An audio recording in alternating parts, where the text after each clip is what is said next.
कर्जासाठी अर्जच केला नाही तरी नावावर तब्बल 1,10,00,000चे कर्ज गोकुळ शिरगावातील बँकेच्या कारभारावर प्रश्नचिन्ह। त्या अर्जात असं कळालं सिव्हिलमध्ये की माझ्या अकाउंटवर टोटल 1,10,00,000चं लोन माझ्या अकाउंटला दिसतंय। फसवणूक झाली 100%च आहे। आम्हाला बिन सांगता केले म्हटलं फसवणूकच आहे। कोणत्याही प्रकारच्या कर्जासाठी अर्ज केलेला नसतानाही आपल्या नावावर तब्बल 1,10,00,000 रुपयांचे कर्ज काढण्यात आल्याचा धक्कादायक प्रकार राजारामपुरी येथील विशाल जाधव यांच्या निदर्शनास आला आहे। गोकुळ शिरगाव येथील महालक्ष्मी कोऑपरेटिव्ह बँकेच्या शाखेशी संबंधित या प्रकारामुळे जाधव यांना मोठा धक्का बसला असून बँकेच्या कारभाराबाबत गंभीर प्रश्न उपस्थित झाले आहेत। विशाल जाधव यांच्या म्हणण्यानुसार त्यांनी कोणत्याही प्रकारच्या कर्जासाठी बँकेकडे अर्ज केलेला नाही।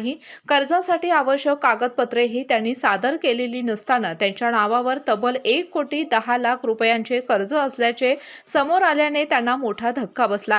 या प्रकाराची माहिती मिळाल्यानंतर त्यांनी गोकुळ शिरगाव येथील संबंधित बँक शाखेत जाऊन चौकशी केली, मात्र तेथे समाधानकारक माहिती न मिळाल्याचा त्यांचा आरोप आहे। त्यानंतर त्यांनी कोल्हापूर येथील बँकेच्या मुख्य शाखेत धाव घेतली। तेथे संबंधित अधिकाऱ्यांनी संपूर्ण प्रकरणाची तपासणी करून 21 तारखेला माहिती देण्यात येईल असे सांगितल्याचे जाधव यांनी म्हटले आहे।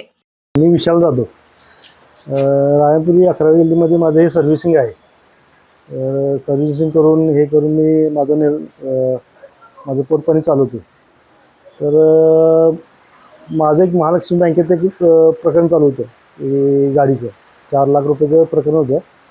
तर ते प्रकरण माझ्या 2 लाख रुपये पडले, बाकीचे पैसे राहिलेले ते मला आता माझ्या दवाखान्याच्या ह्याच्यामुळे ते मला काय जमलं नाही।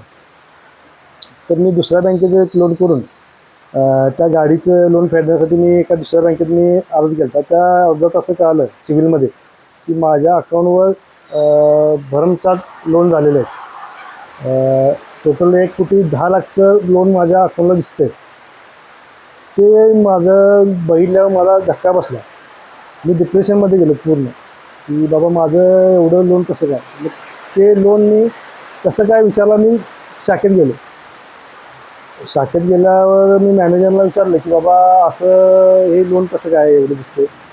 तर ते शाखेचे मॅनेजर काय म्हटले की बाबा ते काय तुमचं लोन नाही आहे, ते आपलं FDO अगेन्स्ट काढलेलं लोन आहे, ते काय फेडलेलं आहे, तुम्ही काय त्याची काळजी करू नका।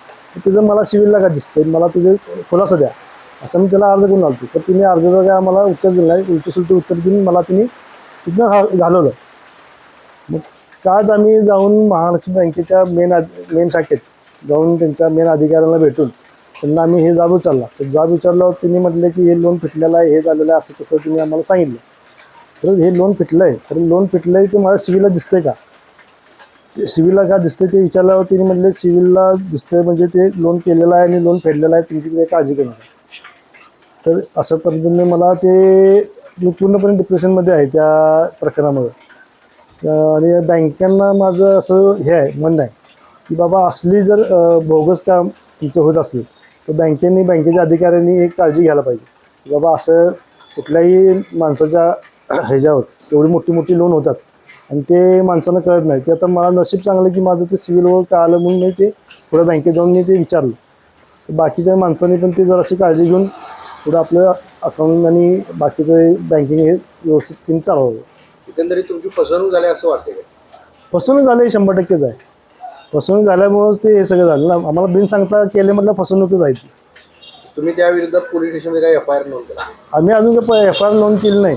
बँकेचे अधिकारी काय आम्हाला सूचना देतात किंवा आम्हाला काय खुलासा देतात त्यावर पुढच्या आम्ही काय काही खुलासा दिला आहे का कधीपर्यंत? आज त्यांची बोर्ड मिटिंग आहे, 14 तारखेला बोर्ड मिटिंग आहे आणि 21 तारखेला आम्हाला ती खुलासा देतो म्हणून सांगितलं।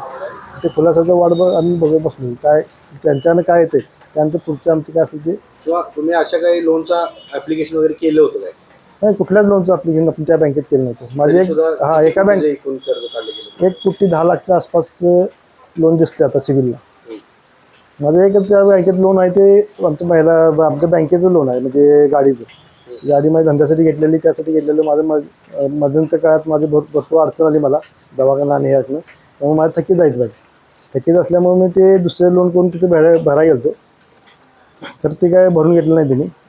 आणि म्हटले बाकीचं मी विचारायला गेलो तर ते लोन दिसलं मला तिथे।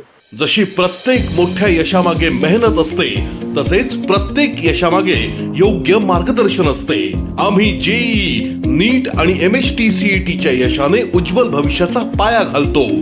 अभिनव सायन्स अकॅडमी, अचूक मार्गदर्शन घ्या, उद्याचा इतिहास घडवा.